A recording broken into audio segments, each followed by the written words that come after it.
Coucou les merveilles, c'est Chloé. On se retrouve pour la présentation du petit oracle divinatoire de Mademoiselle Rose, de Claire Duval et Célia Mélesville, que je remercie du fond du cœur. Je l'ai reçu comme un cadeau. Je m'y attendais pas, en fait, je m'attendais pas à le recevoir. Donc on est sur cette collection de petits oracles. J'en ai quelques-uns, donc qui sont. Enfin moi personnellement, je les utilise soit le matin quand j'ai pas le temps de me faire un grand tirage pour avoir une petite phrase, parce que ce sont des oracles à texte en fait. Donc soit voilà le matin pour avoir une petite phrase sur laquelle je vais méditer, soit pour compléter un tirage. Super intéressant parce que normalement les oracles classiques, vous n'avez pas tellement de texte.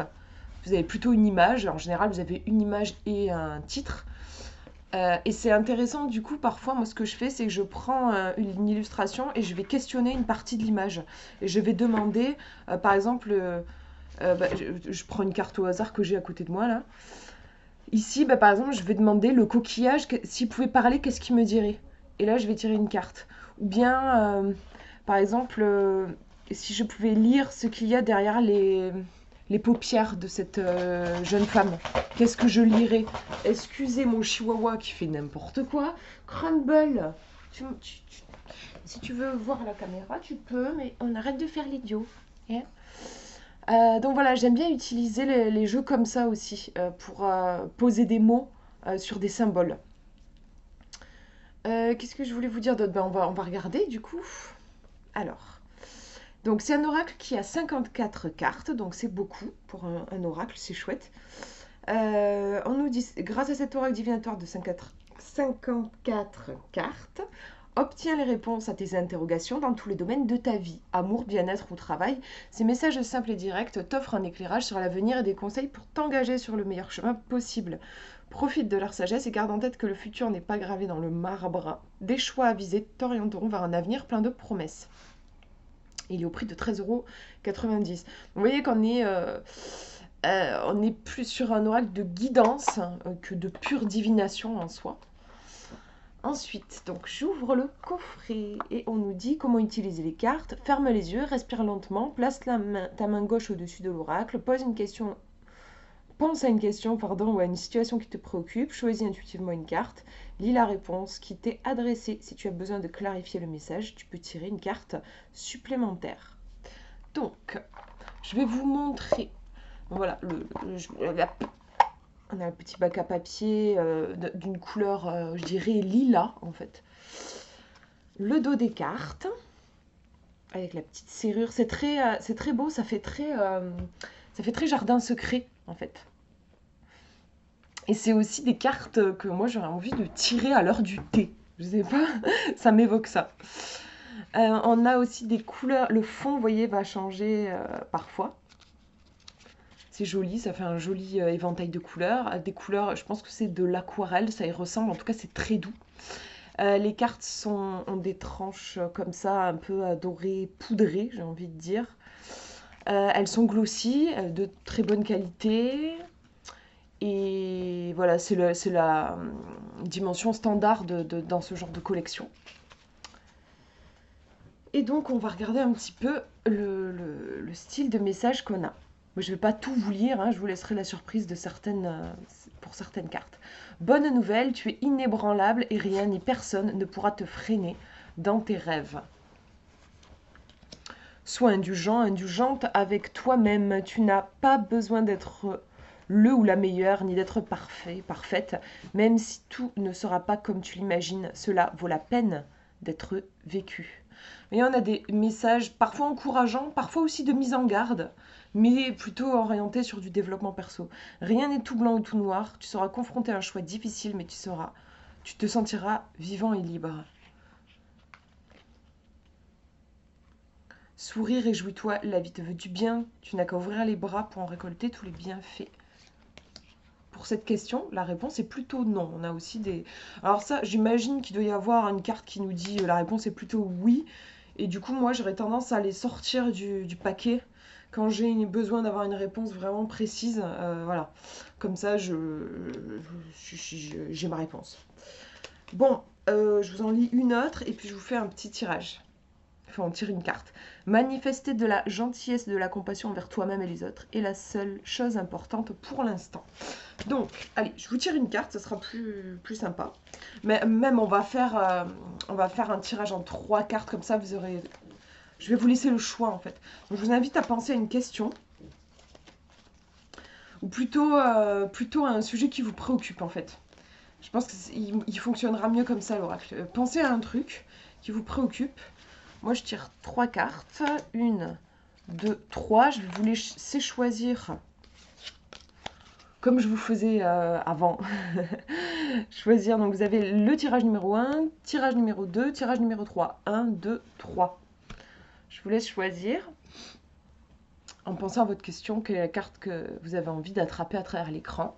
Et on va regarder, donc 1, 2 et 3. Si vous avez choisi la numéro 1, on nous dit « Arrête de sonder l'avenir ». Tu passes à côté du présent. Donc, par rapport à votre interrogation, déjà, il y a probablement du stress, de l'anxiété. Souvent, quand on est tendu, on essaie d'anticiper l'avenir. Peut-être d'ailleurs que la question que vous vous posez, c'est comment ça va se passer ou je sais pas quoi. Là, on vous dit de revenir dans l'instant présent.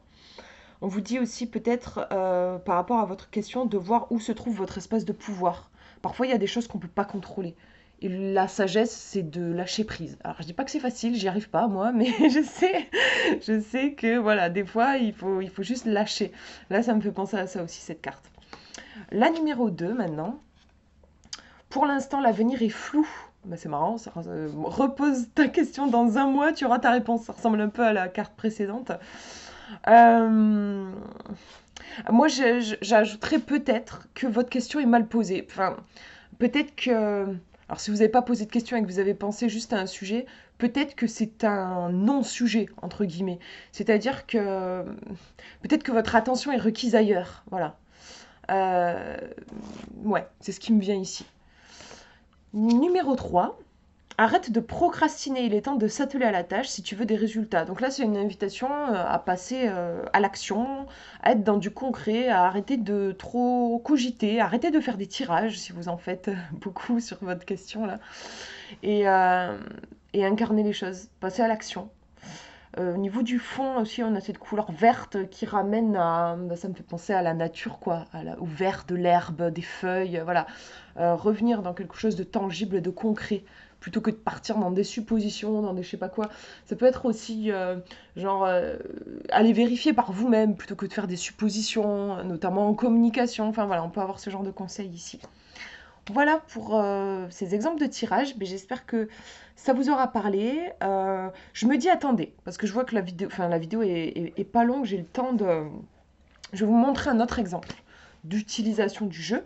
On va tirer une carte. Alors, parce que j'ai fait un tirage avec lumière d'étoiles ce matin. Donc, c'est pour ça que j'ai des cartes qui traînent sur la table.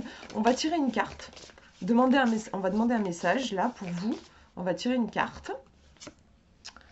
Chouette, l'amitié, j'aime bien. Donc voilà, là on a ces énergies de partage. On dirait qu'ils ont fait un pique-nique.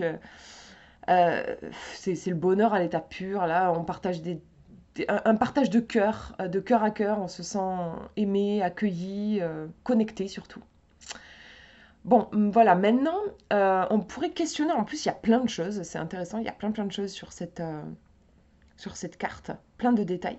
En fait, on pourra aller interroger certains détails. Alors, il y a un sac à main, là. J'arrive pas trop à voir ce que c'est le reste. Il y a des écouteurs. Ça, c'est sympa, j'aime bien. Ça pourrait être intéressant d'aller questionner ça. Et il y a une sorte de porte-document. Enfin, il y a plein d'autres trucs, mais bon, bref, ce que j'arrive à peu près à discerner... alors, déjà, on va demander qu'est-ce qu'ils sont en train de se dire. Parce qu'on dirait qu'ils sont en train de causer, là. Donc, on va voir qu'est-ce qu'ils sont en train de se dire. On va tirer une carte. Déjà, qu'est-ce qu'ils sont en train de se dire, ce groupe d'amis, là. De quoi ils sont en train de parler. Voilà, je tire une carte, je la pose, on regardera après. Ensuite, les écouteurs, on va demander quel est le message de la musique qui est en train de passer en ce moment. Voilà, ça c'est les écouteurs. Qu'est-ce qu'on pourrait demander d'autre? Le porte-document, ça me renvoie à l'apprentissage. Quel apprentissage on a besoin de... Quelle leçon est en cours? Qu'est-ce qu'on a besoin d'apprendre en ce moment? Voilà. Donc là, j'ai 3 cartes et donc j'espère que je vais me souvenir de l'emplacement de toutes les cartes. Première carte, on a dit que c'était la discussion. De quoi est-ce qu'il parle? La fin ne justifie pas les moyens. Si tu restes intègre et fidèle à tes valeurs, tu obtiendras de meilleurs résultats. C'est marrant parce que c'est une carte que j'ai tirée... quand j'ai reçu le jeu, cette carte, je l'ai tirée 3 fois, quoi. Ça doit être un message pour moi. Donc, la fin ne justifie pas les moyens. Si tu restes intègre et fidèle à tes valeurs, tu obtiendras de meilleurs résultats. Si on extrapole un peu, on pourrait dire que peut-être qu'ils sont en train de discuter de leurs rêves, parce qu'ils ont l'air heureux. Donc voilà, on va dire qu'ils discutent de quelque chose de positif. Et qu'ils sont en train d'échanger sur ça et de se dire que finalement, ce qui compte, c'est effectivement, c'est de rester intègre, c'est de comment dire, de rester en contact avec sa vision, sa grande vision, vision avec un grand V. Euh, et finalement, il y a peut-être le côté aussi que le chemin est plus important que la destination. Et que parfois, moi, ça m'est déjà arrivé, on atteint un objectif, mais on a sacrifié tellement de choses et pour y arriver, et pas des choses, comment dire, en fait, on n'était pas alignés. Et quand du coup, on a atteint l'objectif, et ben, on est juste vidé et fatigué. On n'est pas content, on n'est pas heureux comme on aurait pensé l'être, en fait. Parce on a peut-être bafoué certaines valeurs, on s'est piétiné, on n'a pas fait les choses de façon alignée avec soi-même. Donc voilà, on va dire que ce groupe d'amis discute de ça. Ensuite, j'avais demandé les écouteurs. Quelle est la chanson qui est en train de passer dans les écouteurs? Elle nous dit: tu ne peux pas tout contrôler ni tout anticiper. Lâche prise, accepte l'inconnu, c'est ce que tu as de mieux à faire pour l'instant. Donc si on fait le lien avec la discussion des amis, ben voilà, c'est encore une invitation, vous voyez, à lâcher prise et à accepter que c'est chouette d'avoir des rêves, c'est important même d'en avoir, mais c'est aussi important d'avoir peut-être une forme de comment dire, de souplesse et laisser la vie aussi nous surprendre. Comme là, on disait qu'ils discutaient, qu'ils disaient parfois comment dire, tous les moyens ne sont pas bons pour atteindre un objectif. Parfois, le plus important, c'est peut-être pas atteindre l'objectif, c'est surtout être fidèle à soi-même. Et être fidèle à soi-même, ça va souvent nous permettre d'atteindre l'objectif, parfois non, et quand c'est pas le cas, bah, c'est peut-être que l'objectif, il n'était pas finalement très aligné avec nous-mêmes, vous voyez. En tout cas, j'ai l'impression qu'il y a ce message de... On ne sait pas tout, on ne sait pas ce qui est réellement bon pour nous, et il y a besoin de lâcher un peu du lest, quoi. Et on va regarder donc l'apprentissage lié au porte-document. Et ça nous dit: oui, tu es sur la bonne voie, continue sans te décourager, tu as tous les atouts pour réussir. C'est joli, ce sont de jolis messages. Il y a ce côté, euh, on est sur la piste d'un rêve, moi c'est ça qui me vient. Euh, alors attendez, je reviens sur le porte-document qui était la leçon à... Bah là c'est la confiance en fait. Parce qu'on nous dit: oui, tu es sur la bonne voie, continue sans te décourager. Persévérance, confiance. Et si on fait le lien avec la carte donc de l'amitié et qu'on fait un bilan de toutes ces cartes, moi je dirais, le message ça pourrait être si vous avez un rêve, allez-y, tout en ne soyez pas rigide, fermé, voilà, sur je veux que ça se passe comme ça, voilà. Et aussi appuyez-vous sur votre réseau, ne restez pas tout seul, allez vers la co-création, les partages. Voilà, il y a ce côté aussi, le réseau qui vient nourrir. Puis de toute façon, franchement, réaliser un rêve tout seul, ça n'a pas trop d'intérêt, je crois. Enfin, des fois, je me dis, si on était seul au monde, vous voyez, en fait, les choses n'ont du sens que quand elles sont partagées, parfois, j'ai l'impression. Donc voilà, il y a peut-être cet aspect-là aussi à prendre en compte. Voilà un autre exemple rapide, là. Voilà, je vous laisse imaginer ce que ça peut donner quand on pose une question précise, parce que là, j'ai fait ça un peu à l'arrache avec les cartes que j'avais autour de moi. C'était juste pour vous donner une idée de, voilà, si ça peut vous inspirer, une idée une autre façon d'utiliser le jeu. Voilà, je vous fais de gros bisous. Prenez bien soin de vous.